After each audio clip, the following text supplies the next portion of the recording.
नमस्कार, मैं हूं पवन त्यागी।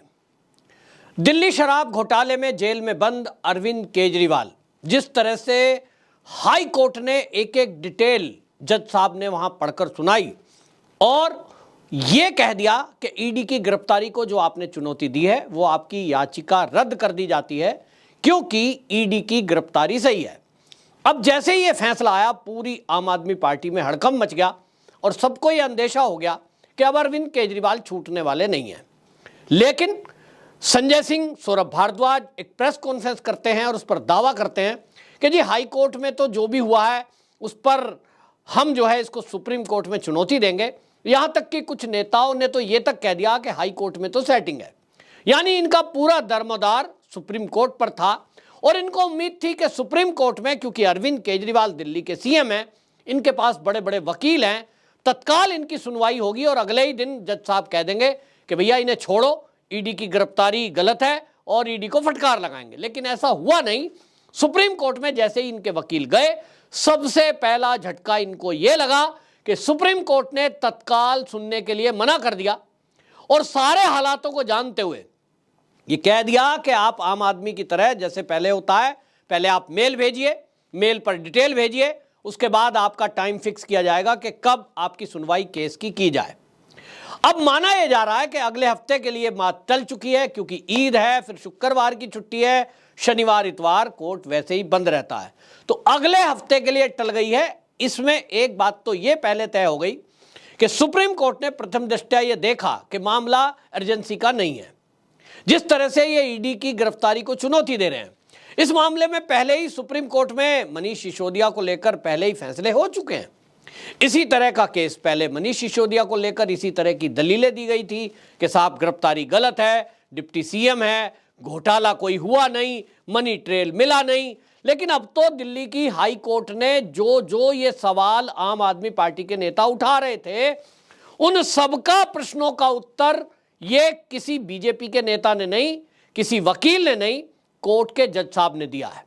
और जज साहब के उस फैसले के बाद हालांकि अब आम आदमी पार्टी के अंदर हड़कंप मच गया है, नए सीएम को लेकर कवायद तेज हो गई।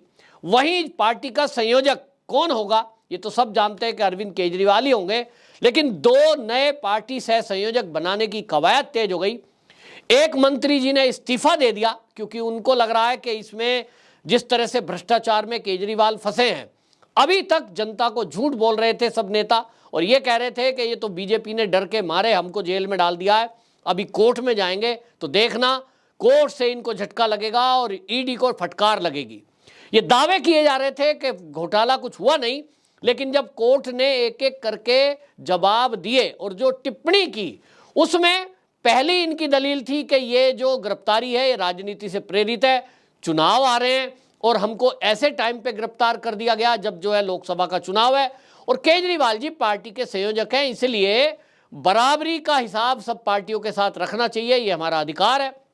इस पर जज साहब ने ये बताया और ये हम सब भी जान रहे हैं कि केजरीवाल जी को जो ईडी है दिल्ली शराब घोटाले में पूछताछ के लिए बुलाना चाहती थी और नवंबर 2023 से, नवंबर के बाद दिसंबर आ गया, फिर जनवरी हो गई, फरवरी हो गई, मार्च हो गई, यानी आप समझ लीजिए कि अभी जो है अप्रैल शुरू हो गया और इनको एक के बाद एक 9 सम्मन दिए गए।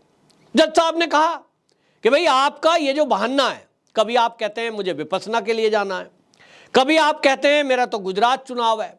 गुजरात का चुनाव जब चल रहा था विधानसभा का, तब इन्होंने यही कहा था कि बीजेपी डर गई है, हमें चुनाव में रोकना चाहती है। तो ईडी ने कहा ठीक है भाई, आपका ये ऑब्जेक्शन हम मान लेते हैं, आप गुजरात में सरकार बना लो, ये हमने छूट दी आपको, और सरकार जब बन जाए आम आदमी पार्टी की गुजरात में तब उसके बाद आ जाना। लेकिन हुआ क्या, गुजरात के दावे सब खोखले साबित हुए और ये पता लग गया कि केवल और केवल मीडिया को मोटा पैसा देकर प्रचार कराया जा रहा था, एक फर्जी हवा बनाई जा रही थी कि गुजरात में तो आम आदमी पार्टी पूरी आंधी चल रही है साहब, अब की बार तो बीजेपी सरकार वहां बनने से रही और अब तो केजरीवाल ही केजरीवाल हो रहा है। मीडिया में तो यही चल रहा था। ठीक इसी तरह की हवा इस बार भी बनाई जा रही है। मोदी जी डर गए, अमित शाह डर गए और अगर जेल के बाहर अरविंद केजरीवाल होते या हो जाएं तो ये तो देश के प्रधानमंत्री बन सकते हैं। मीडिया में इस तरह की हवाबाजी चलाई गई और आप देख रहे हैं राहुल गांधी को हीमैन बताया गया। देखिए टी शर्ट में सर्दी में घूमता एक ऐसा नौजवान, ये है असली। मतलब कभी दिखाया जा रहा है कि राहुल गांधी हीमैन है, वो टक्कर दे सकता है, लेकिन इंडिया अलायंस में अपने अपने हिसाब से काम चल रहा था। तो केजरीवाल की भी महत्वाकांक्षा तो प्रधानमंत्री बनने की थी और वो तो ये दावा ठोकते थे कि सबसे ज्यादा अगर पढ़ा लिखा कोई इंडिया अलायंस में है वो तो मैं हूं। और मोदी कौन है जो हमसे मुकाबले के लिए आ रहा है? वो तो अनपढ़ है। किसी ने कहा नहीं नहीं एमए पास है। अरे वो तो फर्जी डिग्री है। क्या होता है ये? हंस रहे थे। इंटायर पॉलिटिक्स होती क्या है भाई? वहां यूनिवर्सिटी ने बताया हमारे यहां एक सब्जेक्ट है और आप मजाक ना उड़ाइए, इन्होंने रियल में पढ़ाई की है। और हम एक बात कह रहे हैं, मान लीजिए मोदी जी 5वीं पास हैं, एक मोटी सी बात करो, डिग्री सब एक तरफ रख दो, तो क्या इसके कारण कोई पढ़ा लिखा व्यक्ति उनका अपमान कर देगा? कोई उनको अनपढ़ कह देगा क्योंकि मेरे पास डिग्री है और तुम तो पढ़े लिखे नहीं हो? वो जब गुजरात के मुख्यमंत्री थे तब उन्होंने कैसा स्टेट चलाया, आज वो देश के प्रधानमंत्री भी 10 साल से हैं। क्या एक भी सिंगल कोई भ्रष्टाचार का केस? कांग्रेस की केंद्र में सरकार थी और मोदी जी गुजरात के सीएम। पूरी ताकत के कांग्रेस ने लगाई कि कहीं कोई ऐसा राज मिल जाए, कहीं कोई घोटाला मिल जाए ताकि हम मोदी को राजनीतिक कैरियर इनका बर्बाद कर सकें। क्या मिल पाया? सब जानते हैं कि नहीं। अगर मोदी जी जरा भी कहीं किसी भी मंत्रालय में या कहीं भी किसी से भ्रष्टाचार करते तो आप समझ लीजिए कि आज मोदी पीएम नहीं होते, क्योंकि कांग्रेस वो पार्टी है जो मोदी जी के पीछे हाथ धोके ऐसा पड़ी थी जिसमें विदेशी एजेंसियां भी इन्वॉल्व थी।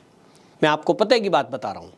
मोदी जी के पीछे CIA लगी थी, मोदी जी के पीछे चीन की एजेंसियां लगी थी और सबको इस काम में लगा दिया गया था, चाहे IB हो, चाहे RO हो, फिर चाहे CBI हो, चाहे वो ED हो, कि मोदी को किसी तरह फंसाओ। लेकिन उसके बावजूद भी वो नहीं फंसे क्योंकि उन्होंने कोई जिंदगी में ऐसा काम आज तक किया ही नहीं जो कानून के दायरे में ना आता हो, यानी गैर कानूनी हो, व्यक्तिगत चरित्र की बात हो या राष्ट्रीय चरित्र की, और इसीलिए वो फंस नहीं पाए। अब ये केजरीवाल जी हैं, ये मुकाबला करने चले लेकिन सपना प्रधानमंत्री का देखा। इनको लगा कि मीडिया में हवा बनाने के लिए मोटा पैसा चाहिए, क्योंकि मीडिया चैनल जो हैं, अखबार या चैनल तो बहुत महंगे हैं। एक ऐड 30 सेकंड का आएगा, आपके 1 लाख रुपए लगेंगे। दिन में अगर 10 बार आ गया वो ऐड तो 10 लाख रुपए लगेंगे पर डे। और इस तरह से करोड़ों रुपया इनको मैनेज करने के लिए चाहिए। तो इनको लगा पहले पैसा कमाओ, खूब भ्रष्टाचार जम के करो, जनता को फ्री बिजली, फ्री बस यात्रा, फ्री पानी इसमें डुबो दो। और जनता, क्योंकि वोट डालने के लिए ज्यादातर वही लोग सबसे पहले लाइन में खड़े होते हैं जिनको फ्री की दारू, फ्री की बिजली, फ्री का पानी और फ्री बस यात्रा, फ्री इनके दिमाग में भर दो, तो वो लोग लाइन में सबसे आगे खड़े हो जाते हैं, वही वोट डालने जाते हैं। जो टैक्स देता है वो छुट्टियों पर निकल जाते हैं, जो टैक्स देता है वो कोठियों में AC में आराम फरमाते हैं चुनाव के दिन। और जिनके टैक्स पर जनता को फ्री में लुटाया जाता है वो लाइन में लग के सरकार बना देते हैं। और इसलिए दिल्ली में MCD हो या सरकार, केजरीवाल की बार बार सरकार आएगी। पंजाब में बन गई, हिमाचल में इसी फ्री के चक्कर में बन गई, अभी हमने देखा कर्नाटक में बन गई।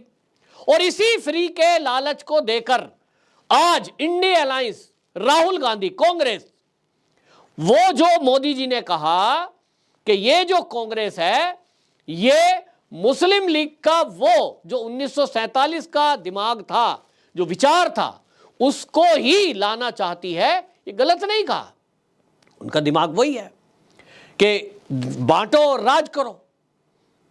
और इसलिए वो जान रहे हैं कि वोट कैसे करेगी पब्लिक, तो फ्री करो। उनका मैनिफेस्टो देख लो आप कांग्रेस का, वो भी फ्री की बातें कर रहे हैं। तो जो टैक्स देता है वो वोट डालने जाता नहीं, जाता है तो रुचि नहीं, और इसलिए वोट प्रतिशत 50 से 60 खिसक के रह जाता है। 40% जो वोट डालने नहीं जाते वो वही हैं जो टैक्स देते हैं, जिनको देश में अच्छा इंफ्रास्ट्रक्चर चाहिए, अच्छे कॉलेज और अच्छे मेडिकल कॉलेज चाहिए, लेकिन वो वोट डालने नहीं जाएंगे साहब। तो सरकार कौन चुनते हैं? वो लोग। और इसीलिए अरविंद केजरीवाल को इतना घमंड है कि हम जो भी भ्रष्टाचार करें इससे जनता को फर्क पड़ता नहीं, उनको केवल फ्री चाहिए। लेकिन सुप्रीम कोर्ट में जिस तरह का झटका लगा है, इससे ये तय हो गया कि अब सुप्रीम कोर्ट इस मामले में जब भी सुनवाई करेगा वो उसका फैसला होगा। लेकिन मनीष सिसोदिया के केस को देखते हुए इतना पक्का लग रहा है कि अरविंद केजरीवाल की जेल यात्रा लंबी चलने वाली है। और अब दिल्ली की जनता भी ये समझने लगी है कि भाई कुछ भी हो, कोई भी भ्रष्टाचार कर लो, जनता सहन कर लेगी, लेकिन उनके बच्चों को शराब में डुबोकर नशे का आदी बनाना, ये कभी भी कोई, ना तो मां, ना बहन, ना पत्नी इसको सहन नहीं कर सकती। और केजरीवाल जी की सरकार ने यह पाप किया कि गली गली में शराब के ठेके खोले। इसके कारण महिलाएं सड़कों पर उतरी थी और इसीलिए महिला आम आदमी पार्टी के विरोध में हो गई हैं। और इसीलिए जनता ने तय किया है कि पहले लोकसभा का चुनाव आ रहा है, इसके बाद देखेंगे केजरीवाल जी का क्या होता है। बहरहाल जेल से छूटते नहीं दिख रहे हैं और सुप्रीम कोर्ट में अभी भी राहत नहीं मिली है, क्योंकि हाई कोर्ट ने जिस तरह से इनकी दलीलों को फेल किया है, उन्होंने बता दिया कि आप मनी ट्रेल की बात कर रहे हो तो मनी ट्रेल भी हाई कोर्ट के पास है। गोवा के चुनाव में भ्रष्टाचार की रिश्वत का पैसा खर्च कर दिया गया। तो पैसा कहां से मिलता है? ये जो आम आदमी पार्टी के दावा कर रहे थे, एक झुंझुना नहीं मिला, 1 रुपया नहीं मिला, आतिशी कह रही थी चवन्नी नहीं मिली। अरे भैया, चवन्नी तो आजकल चलती भी नहीं है। वो जो पैसा नहीं मिला वो तो गोवा में खर्च हो गया। बड़ी चालाकी से, पढ़े लिखे हैं ना, तो पढ़े लिखे वाला काम करा कि रिश्वत का पैसा दिल्ली ना आए, घर में कौन रखता भाई, गोवा पहुंचा दो, वो भी हवाला के जरिए। तो वो जवाब कोर्ट में आ गया। राजनीतिक गिरफ्तारी नहीं है, ये आ गया। वो कहते हैं साहब सीएम है, तो उन्होंने कहा ना, भ्रष्टाचार कोई करे, सीएम हो या पीएम, कानून में सबके लिए बराबर है। और कोर्ट ना तो सीएम देखता है ना पीएम देखता है, कोर्ट देखता है कौन सी धारा और उसमें क्या सजा। तो कुल मिलाकर केजरीवाल जी को झटका लगा, सुप्रीम कोर्ट से ये झटका लगा। कम से कम 5 दिन तक तो अब इस मामले में सुनवाई नहीं होनी है। देखते हैं इनमें कब राहत मिलती है, या मनीष सिसोदिया के जैसे ये भी लंबे जेल यात्रा पर निकलते हैं। आपकी क्या राय है? कमेंट बॉक्स में जरूर बताएं। वंदे मातरम।